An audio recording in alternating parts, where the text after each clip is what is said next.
భగవంతుడిని కళ్ళతో స్వయంగా చూడాలనుకోవడమే లక్ష్యంగా పెట్టుకోకూడదు. రాయిలో పరమాత్మ ఉంటాడు, చెట్టులో పరమాత్మ ఉంటాడు, ప్రతి ప్రాణిలో పరమాత్మ ఉంటారు.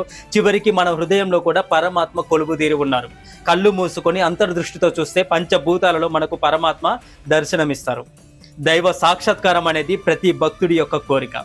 ఒక శిష్యుడు గురువు గారి దగ్గరికి వెళ్ళి, గురువర్య, నేను దేవుణ్ణి నా కళ్ళతో స్వయంగా చూడాలనుకుంటున్నాను అన్నాడు. గురువు గారు నవ్వి ఊరుకున్నారు. అయితే పరమేశ్వరుడి యొక్క దర్శనం కోసం గురువు గారు ఏదైనా మంత్రం ఉపదేశిస్తారని ఆ శిష్యుడి ఆశ.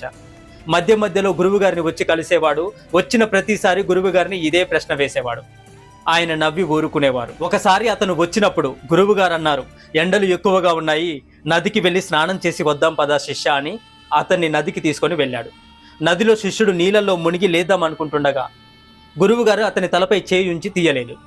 కొద్దిసేపు ఆయన శిష్యుడి తలను నీళ్లలోనే ఉంచేశాడు. శిష్యుడు ఊపిరాడక గిలగిలా కొట్టుకుంటూ